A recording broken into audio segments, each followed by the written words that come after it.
You're watching Mc&T Sports Report on CHCO-TV. And now, here's two guys who dressed up as Royal Canadian Mounties to get into the recent Grey Cup game, Evan and Joe. I'm Joe Ticotsky down in New Haven, Connecticut. And I'm Evan McFarlane here in St. Andrews, New Brunswick, where the seasons are changing. And you're watching episode 63 of Mc&T Sports Report on CHCO-TV. We'd like to start out the show by congratulating the Montreal Alouettes of the Canadian Football League on winning the 110th Grey Cup held at, where else? Tim Hortons Field in Hamilton, Ontario. One of our guests from a few years ago was the Alouettes wide receiver Keon Julian Grant. He had 37 receptions this season. Unfortunately, he was injured about a month before the playoffs started, but nonetheless, he is now a CFL champion. I'm telling you, who wants to win a championship next? Just come on our show because you go on to win. We are starting a pretty good pedigree going on here. All right, let's get a quick recap of your Basketball by the Sea tournament. Let us know what happened. Yeah, what a great weekend. Like I said, and we were able to bring in 6 teams from across the province and kind of showcase talent from all 4 zones in our single A division. And it worked out. All the games were really competitive, and honestly, the gym was packed. I can't thank the support from the town enough to make it such a successful event.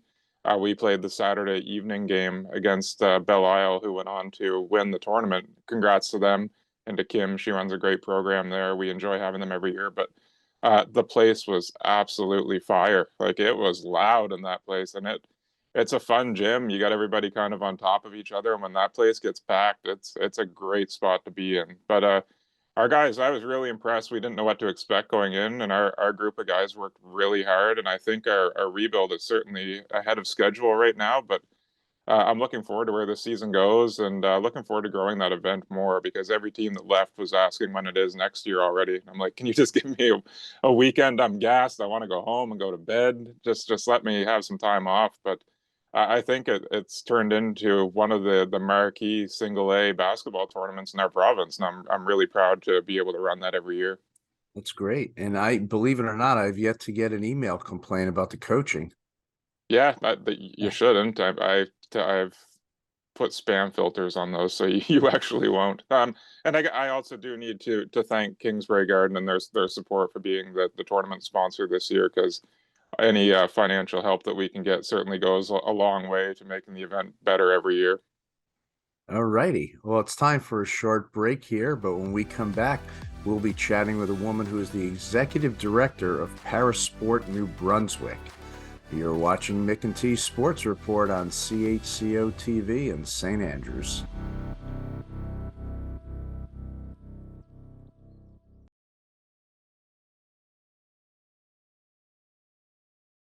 Welcome back to Mc&T Sports Report on CHCO.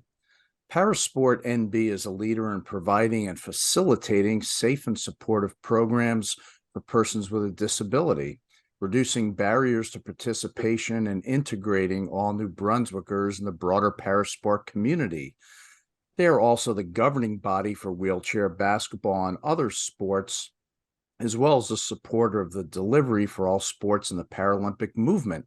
And our guest is the executive director of Parasport NB, Sally Hutt.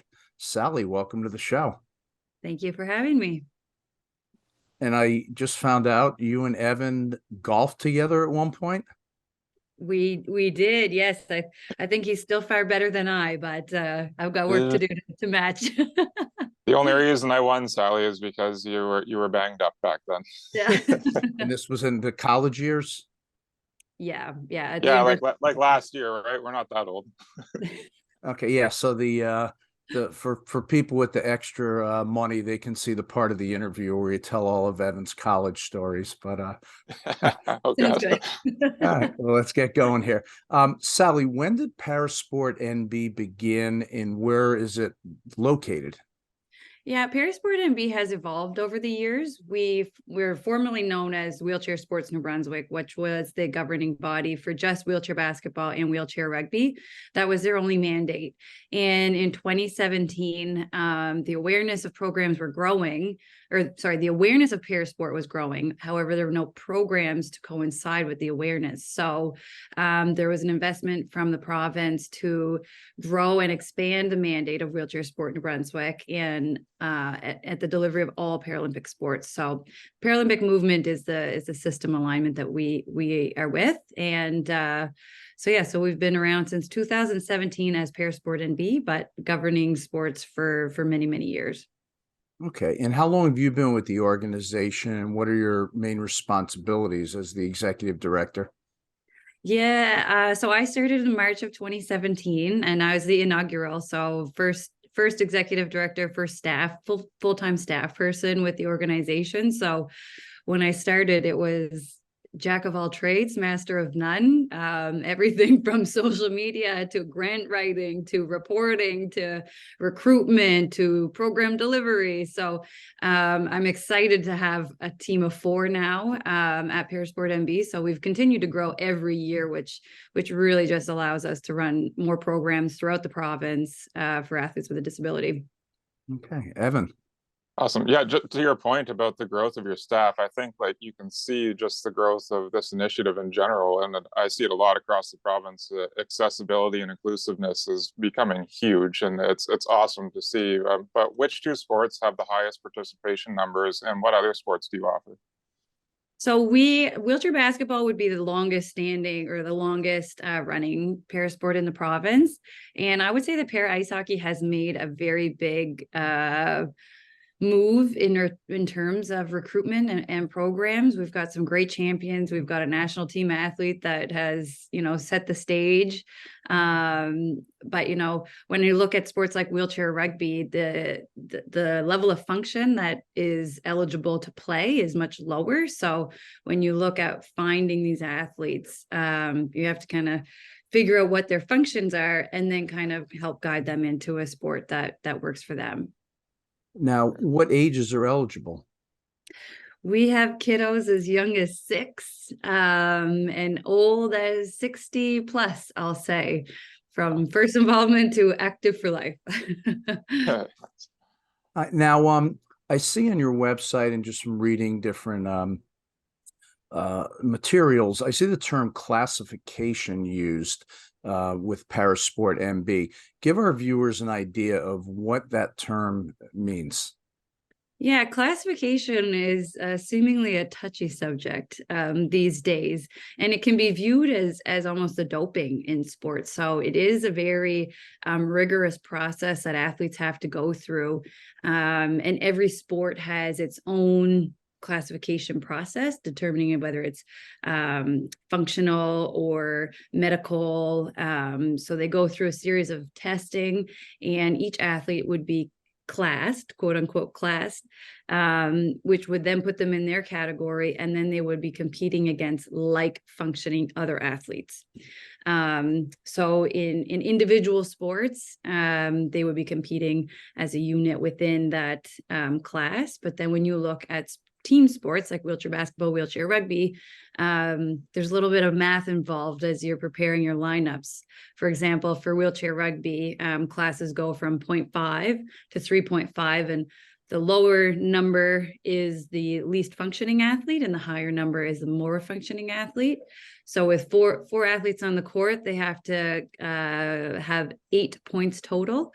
It's similar in wheelchair basketball. They've got 5 athletes on the court, 15 points. So a little bit of math and a little bit of strategy and knowing your role on the court. Okay, and that's to keep the competitive balance in line between teams.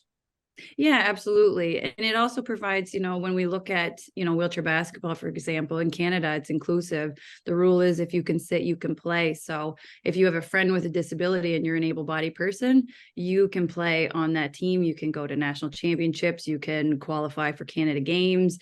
So it really is an all-encompassing sport that allows for athletes to play with their friends and family. Great. Evan. And yeah, so with the growing numbers, I mean, for people wanting to participate in your programs, what do you see as their biggest fears or obstacles into initially getting involved? It's unique for every athlete. Every athlete is in person is on their own journey. The awareness is a big one, knowing what's available, where to go, where to connect with.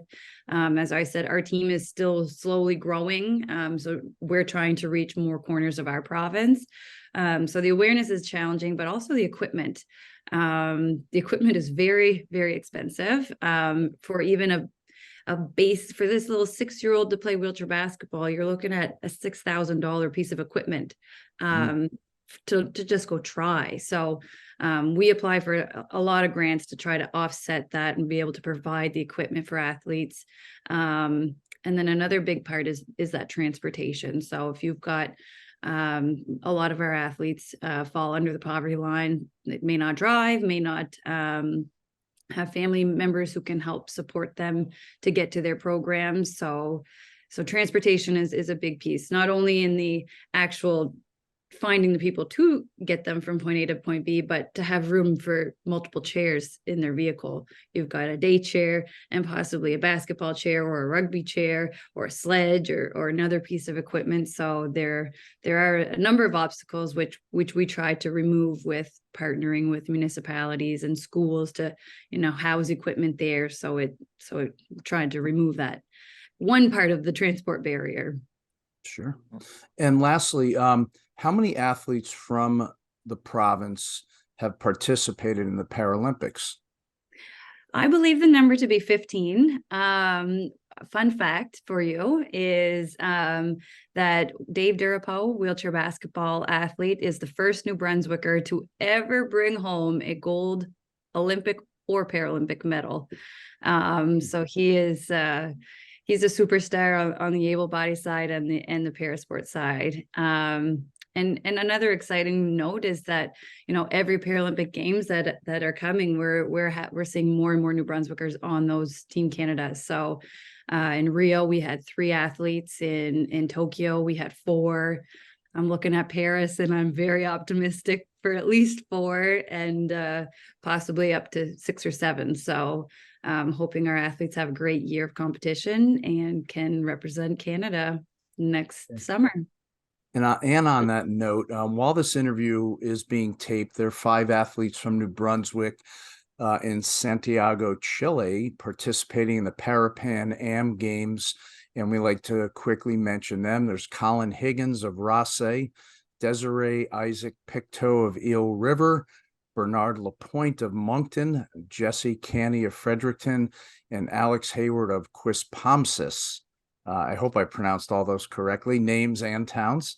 Yes, and I'll highlight that as of Sunday, Alex Hayward has a Parapan Am gold medal around. Oh, nice. So he finished first in the time trial. So very exciting. Great. That is impressive. Well, she is Sally Hutt. She's the executive director of Parasport NB. Evan gave me rave reviews in advance about the work you do, and it certainly sounds like exciting times for your organization. Thanks so much for coming on the show. Thank you for having me. Yeah, thanks, Sally. Good to talk to you again. You too. And for anyone interested in either participating, coaching, or volunteering, which are equally important, you can go to the website parasportnb.ca, which you can see on the screen there. And we thank you for coming on the show again. Thank you. After the break, the 50th edition of our little small town spotlight segment heads to Saskatchewan, where things get a bit odd. You're watching Mc&T Sports Report on CHCO-TV.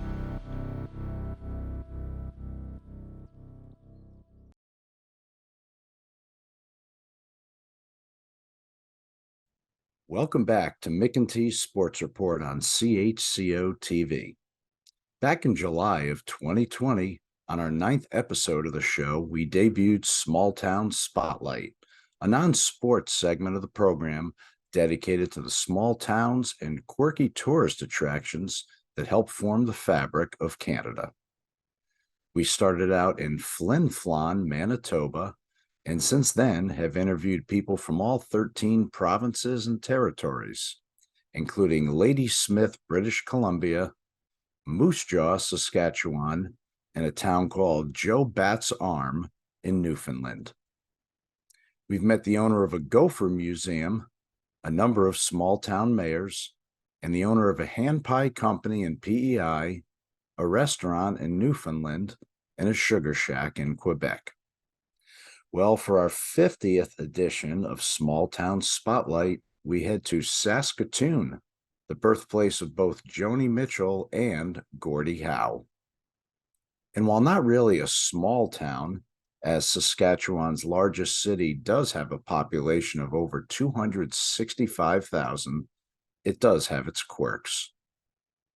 And if you head over to 510 33rd Street West, you'll find Glitch's Gift and Novelty Store. Continue on to the back of the store, and you'll enter the weird and wonderful world of Glitchy's Oddities Museum.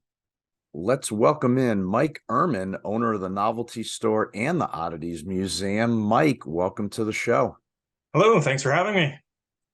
All right, now you've owned the gift and novelty shop for about 8 years. What made you think, I'd like to open a gift and novelty shop in Saskatoon, Saskatchewan? Pretty much for most of my life, I love shopping, and I love weird stuff and shopping for weird stuff. And it all kind of just came together, like I travel a lot and I look for stores like this when I'm in big cities. And we never had anything like this in Saskatoon. And yeah, kind of wanted to do this for over 20 years and just finally got the opportunity. Okay. Now, when did you open the Oddities Museum? And also, like the previous question, what made you think, I already have a novelty shop, let me add an Oddities Museum? It kind of started out, we opened it up in October of 2018, and kind of how it came about, I just had a guy come in off the street and he's like, hey, do you want to buy these shrunken heads and this alligator? And I'm like, I can't say no to that. So I bought them. And then my wife was kind of like, well, we've got to put them on display somewhere. And just kind of, we had this back room in the shop that was just not really being used. And we're like, let's set up a little display back there. And then the next thing we knew was we just kind of like setting up a whole museum. We had 5 or 6 people loaning us stuff. And it was almost spur of the moment. So what were the first things that the guy wanted to sell you? So the first things I bought for it were a couple of shrunken heads, which he said, I can give you a 99% assurance that they're not real. So we have this 1% that's like, we're not sure. So which is kind of perfect. So yeah, so we've that. And then like this alligator, just this old vintage taxidermied alligator. And from there, we just kind of started adding, and it's kind of taken on its own life. Nice. Now, do people give you things to add, or do you actively go out and look for things to add to the collection? A little bit of both. I'm usually actively out looking for things, but the odd time I do get someone come in, although I think when the people come in to bring stuff, it's usually something pretty outlandish. So I've actually turned down a lot of the things that people want to bring in off the streets. But I'm going to be putting the word out there in the new year to trying to have like a special sort of rotating curated display. So I'm hoping to do more of actually people coming to me with some stuff to display. Okay. Now, what are some of the more bizarre things that are in your museum? It's tough because, well, I guess first of all, like the shrunken heads to start things off, but then we've got a haunted doll that's on loan, and it's got this crazy outlandish story that nobody's been able to find anything about, so we just kind of run with it. So we've got Sophie the haunted doll. She's kind of the one that people keep coming back for, and some people are just absolutely terrified of her.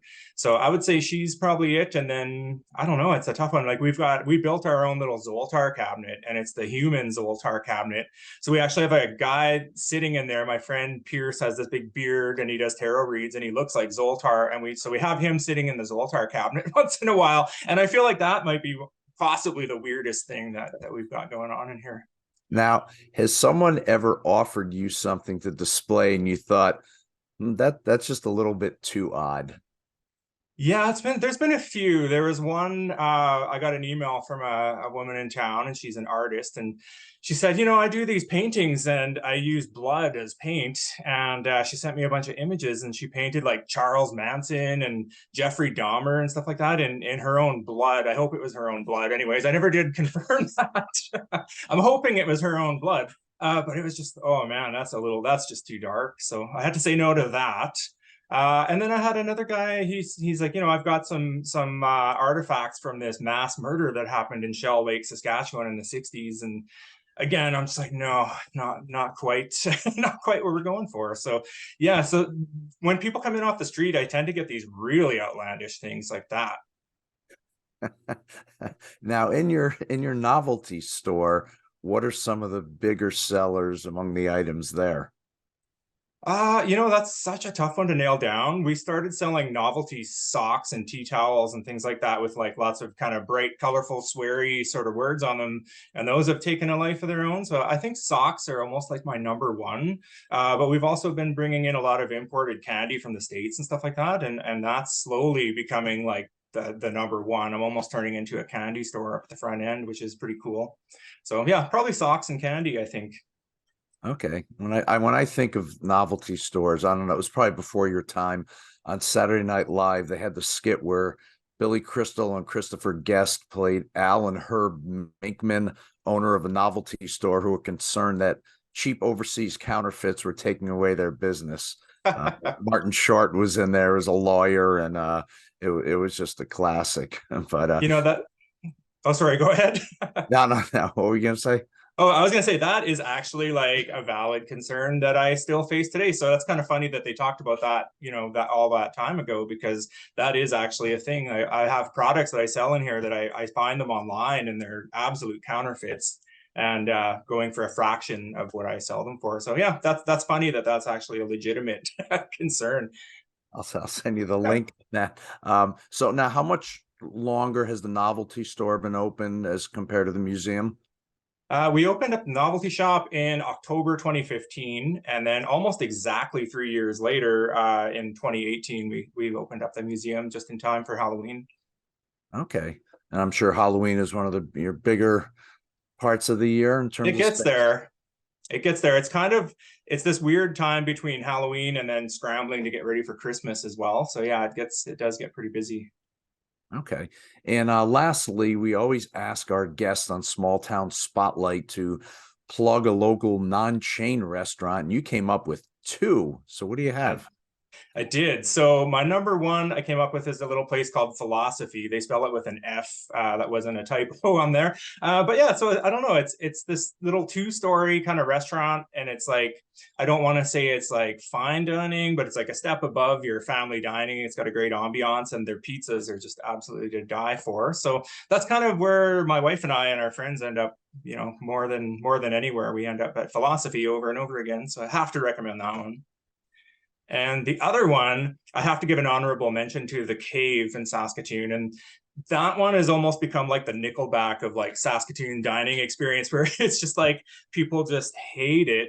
But it's got this core group of followers. It's been there since I think the late 70s. And when you walk in, like it's like a cave, and their placemats are maps because you literally need it to get to the bathroom and back. Like it's wild. And the food is like, it's okay, but you're there for the cave really. And I think that's lost on a lot of people. So I have to give them an honorable mention especially as a novelty shop owner.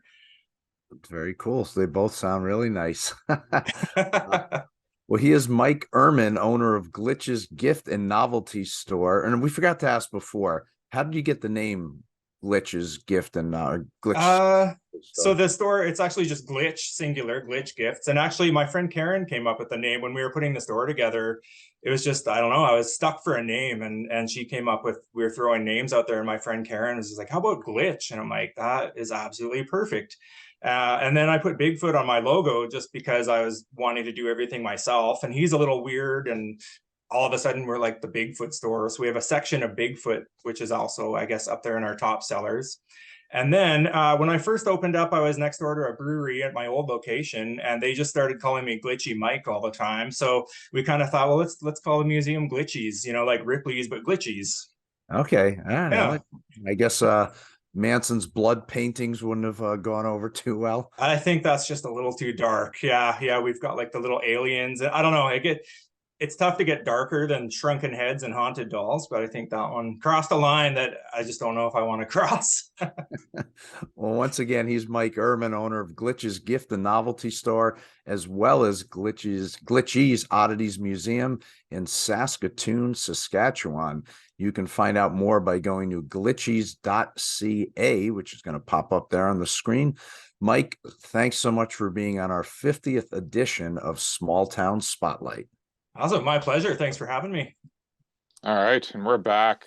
What a great interview with Sally. It's always fun to catch up with her. Her husband Jeff and I are pretty good buddies, but I don't get to see her as much as I used to. But man, I hope the extended interview doesn't get out, because nobody needs to know what college Evan was like. That's for sure.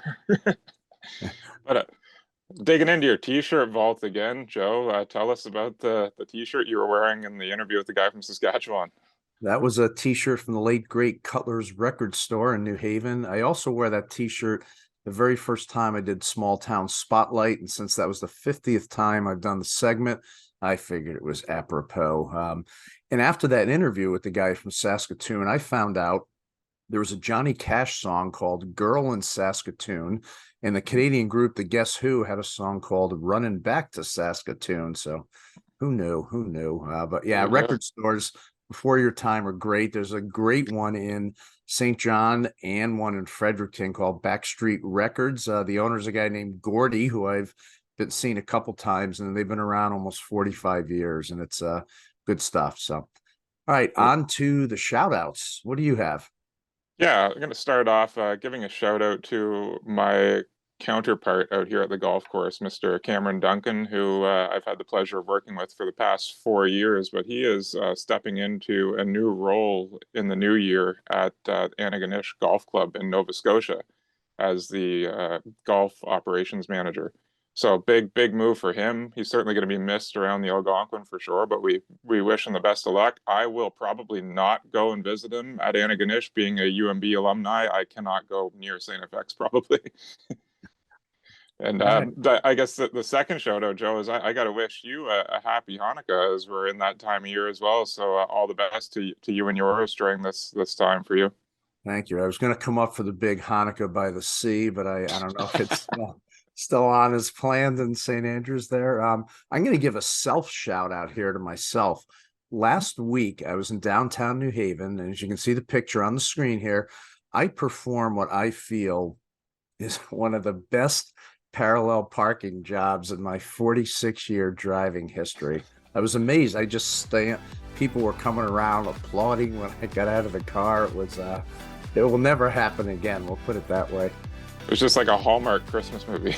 Yeah, exactly. But, all right, my man. Well, that is it for episode 63 of Mc&T Sports Report. I'm Joe in New Haven. And I'm Evan here in St. Andrews. Thanks to Patrick Watt and Florence Mitchell for once again being able to produce and edit our show while simultaneously playing Wordle and binge watching reruns of Schitt's Creek. It's amazing how they can multitask. We'll see you later on in December. This is Mc&T Sports Report on CHCO in St. Andrews.